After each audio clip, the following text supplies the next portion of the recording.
이번 시간에는 자바스크립트 함수의 매개 변수와 리턴입니다. 지난 시간에 저희가 함수를 선언하고 호출하는 방법을 확인해 봤는데요. 함수를 호출할 때 함수가 필요한 값을 전달하는 인자값, 바로 이 인자값을 매개 변수라고 합니다. 일상생활에서 예시를 한번 들어보면 자판기를 생각해 볼 수 있겠어요.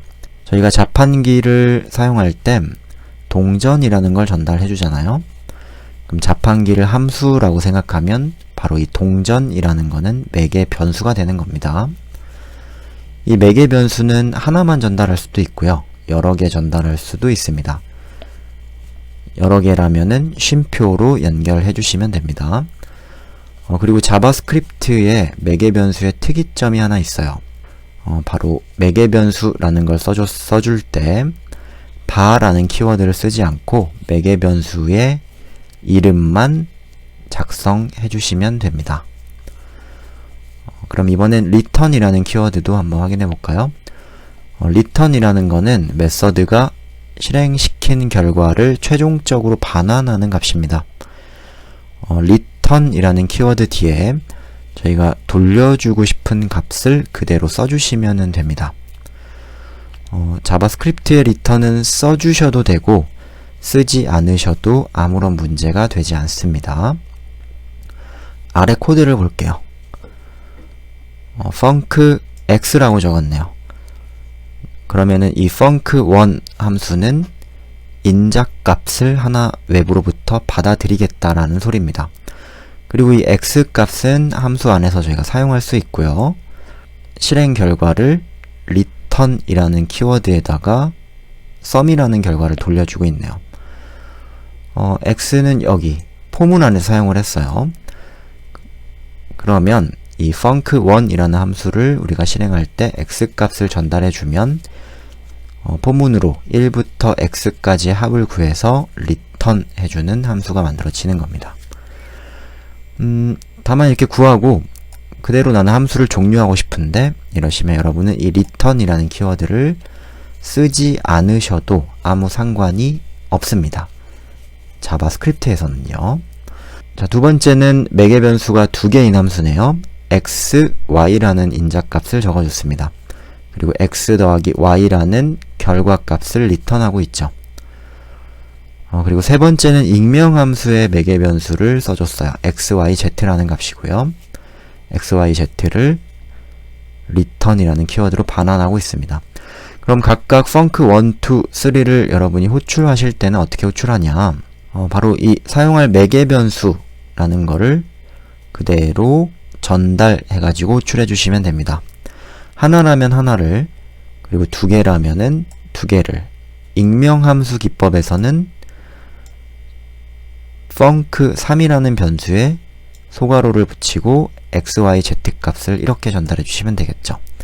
그러면 저희가 그 결과 함수를 이렇게 실행시키고 그 실행 결과를 다시 이렇게 돌려받으실 수가 있는 겁니다. 아마 처음 하시는 분들은 굉장히 빠르게 느껴질 수도 있어요. 근데 이 수업 자체가 완전 기본적인 거를 가르치는 수업은 아니고 그래도 다른 언어는 여러분이 공부하고 오셨을 거라 생각하기 때문에 바로 저희가 코드로 확인해 보도록 하겠습니다. 새로운 파일을 하나 만들게요. 스크립트 11 html입니다. 자, 바로 return과 매개 변수라는 걸 한번 써볼게요. 일반적인 함수를 하나 선언해 볼게요. 스크립트 태그를 열어주시고 function func1이라고 하겠습니다.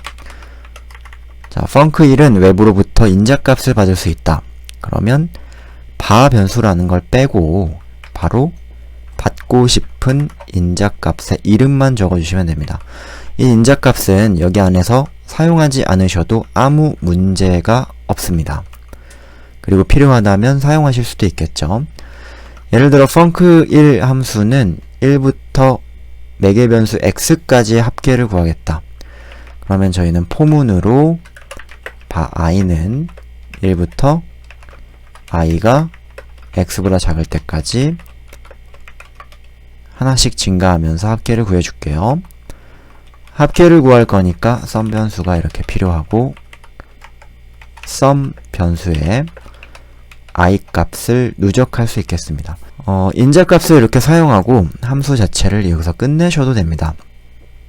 반면에 이렇게 실행시킨 sum 변수를 내가 다시 호출한 곳으로 돌려주고 싶을 때 저희는 return이라는 키워드 뒤에 돌려주고 싶은 값을 이렇게 돌려주시면 됩니다.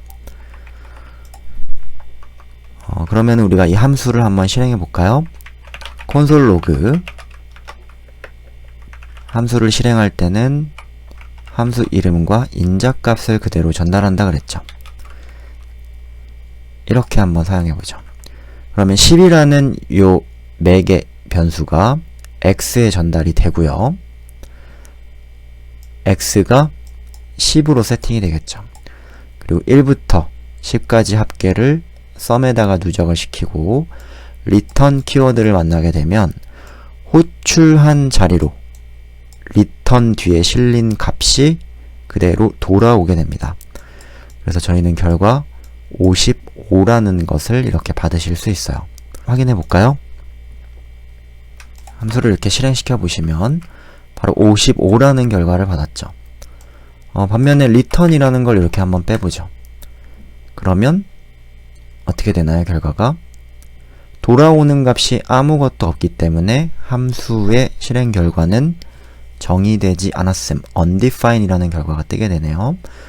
바로 적어줘도 되고 적어주지 않으셔도 아무 문제가 없다 이 말입니다. 보통 필요한 값이 있기 때문에 return을 적어주는 형태로 많이 사용이 되겠죠.